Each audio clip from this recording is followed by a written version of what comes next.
TSN Inside Sports. The eyes of Texas have become nays. San Antonio is out of the CFL before it was ever really in. Meanwhile, there was a trade today. The Argos and Eskimos made your basic 8-for-8 deal.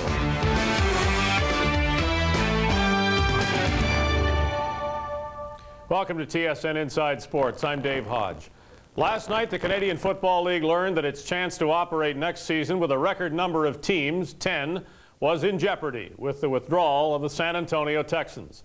Today, 2 of the remaining 9 teams, Toronto and Edmonton, made a trade involving a record number of players, 16. The best way for TSN Inside Sports to cover both of these stories is to attempt to give you a record number of interviews, as many as can fit into 30 minutes anyway, and we'll start at the beginning with the San Antonio story and at the top with CFL Commissioner Larry Smith speaking from Edmonton. Larry, how much of a setback is this? I don't think it's a setback at all, Dave. People were wondering, am I disappointed? How do I feel about the whole situation? Well, obviously I'm not thrilled, but at the same time, I'm really happy that the people in San Antonio came to me with this problem.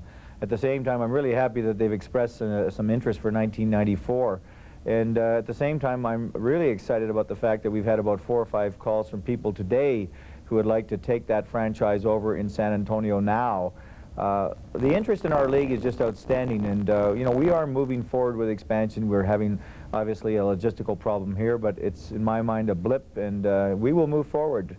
So if there's that much interest in replacing San Antonio with a team somewhere else, do you think that that will happen? Are you confident that the 10-team league still happens? Well, Dave, we are in discussions with a couple of parties as you and I speak, and I'm waiting for some answers. I don't want to rush anything, but we did have 1 or 2 parties that we had to put off to 94 because we sort of collectively decided we wanted to go with 2 teams. So if these people would be ready, and of course we take that with tongue-in-cheek, then we would consider looking for the extra team for 1993.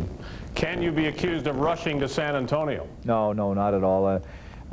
We did the due diligence. I've been through this now 5 or 6 times with in the food business where we bought companies. I know, I'm not trying to sound arrogant, but I know what I'm doing. We had a checklist. We went through the checklist. The governors were involved. Our lawyers were involved. This is just an unfortunate situation that developed as part of the logistical execution of the new franchisee. But there seems to be a lot of talk out of San Antonio that Larry Benson felt he needed 25,000 season ticket holders or this would not happen, and yet we weren't hearing about that here. Do you feel misled at all by the way he approached this whole venture? Well, not really. Larry felt that it was important for him to have the support of the city.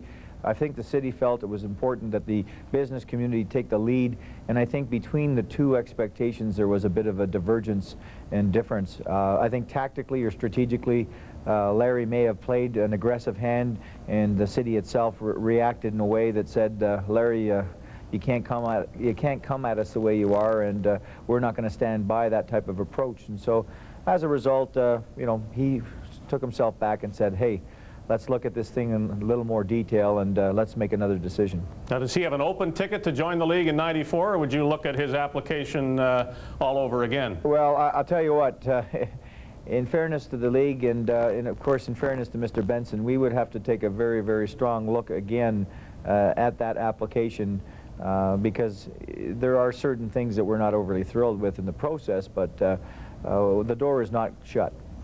Now, do you owe him money, or has he lost money in this? Hey, I think that's Mr. Benson's obligation. We have invested our time and materials in this thing as he has done, and we do not owe him any money at all.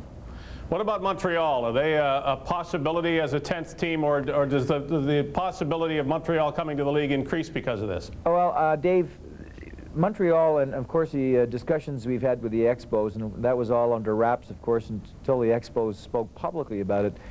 They told me, and Claude Brochu told me back in late November, 94 was the target date because they felt it would take a year to really prepare the groundwork for a successful re-entry into Montreal. So I don't think 93 is really viable for Montreal. And I think the other thing, Dave, is the French people in Montreal want to see us succeed in the States, and that is motivating them to come back also into the CFL. I hear you say that you are as committed as always to expansion. Do you think that every member of your league feels the same way, this having happened? Oh, yes. We have the resolve of 100% of the people in terms of what we're doing now. And the Winnipeg people, although they disagreed with the concept of expansion, recognize the fact that we have taken that decision by majority and are supportive of what we're doing now. And I've been very proud of Mr. Anderson, Fred Anderson, during the last 3 days. I mean, he's been a stalwart. He's stood up there. We've been meeting today trying to get his franchise agreement completed. And Fred gave his word in front of the whole group that he feels that the deal is framed in stone. He's there, he's excited, and we're going to move ahead. So I think we've had a fairly interesting week. Carry on, Larry. Thank you. Thank you very much, Dave. Short break now on TSN Inside Sports. When we return, we'll talk with David Whitley, a sports writer in San Antonio who's been following the Texans, and with Fred Anderson, the only owner of a U.S.-based team in the CFL right now. Back after this. TSN Inside Sports, brought to you by Motomaster, Canada's #1 choice for automotive products.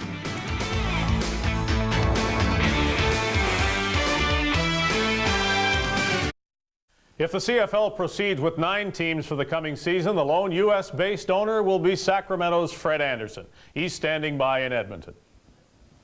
Fred, what was your reaction when you heard of the developments in San Antonio?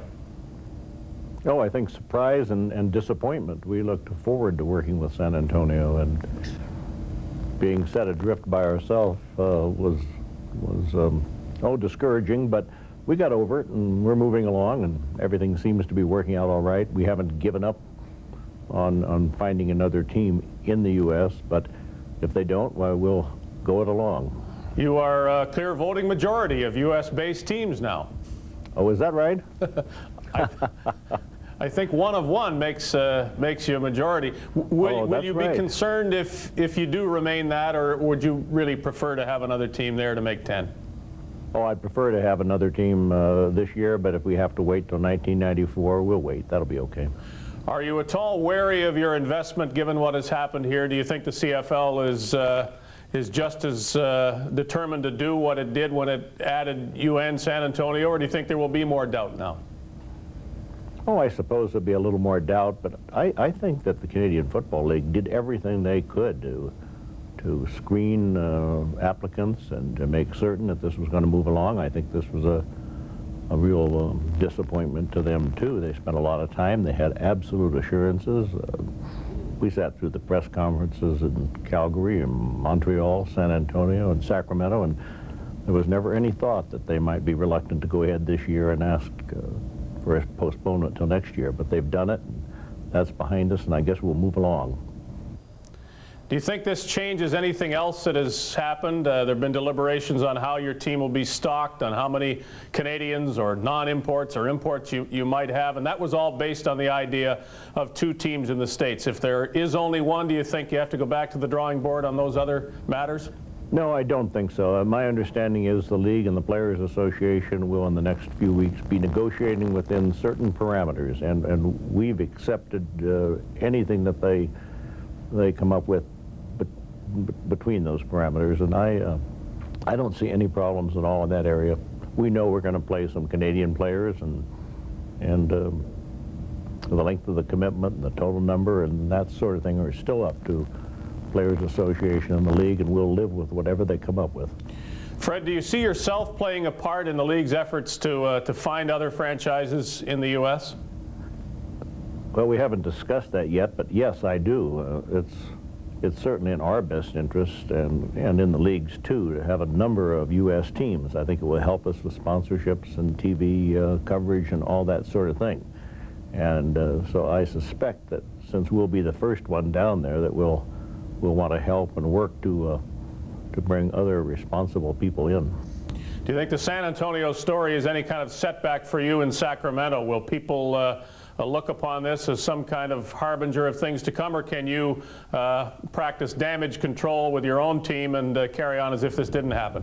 I really think we can. There's going to be a little fallout, but no, people in Sacramento are very excited about this, and it might even might even work to our advantage to be the forefront, the pioneer.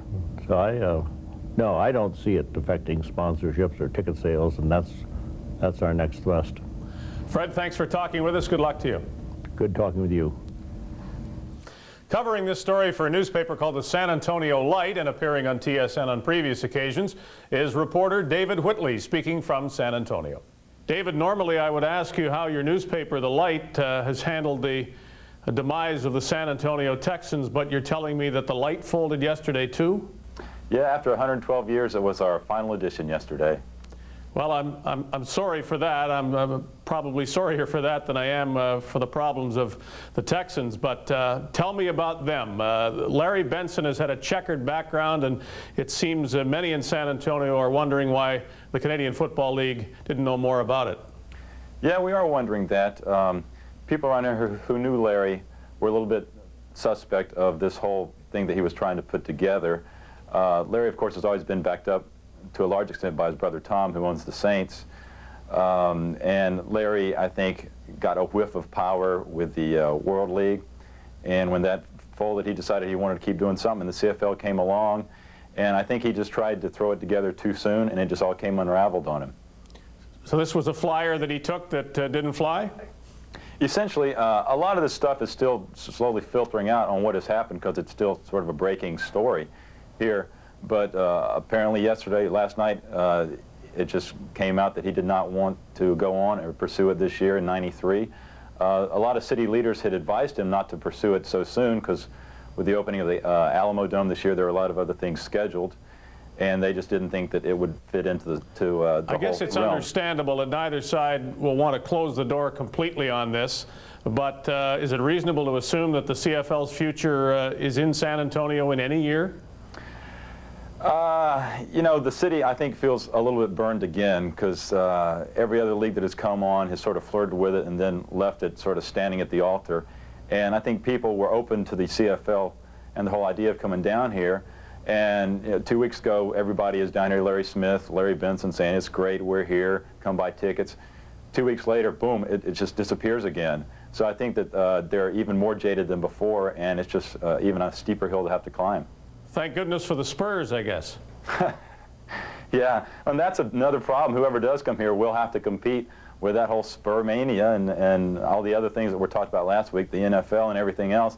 So the last thing I think that they needed at this point was for a shaky start, or just actually a false start, and just to have this thing pulled out from under them. I mean, nobody was exactly lining up or crawling over themselves to go buy tickets to begin with. And now, whoever, if it's Larry Benson or whoever else it is in a year, if they decide to come in and try it again, well, it's just one more hurdle to overcome. David, thanks for talking with us again. You're becoming a regular.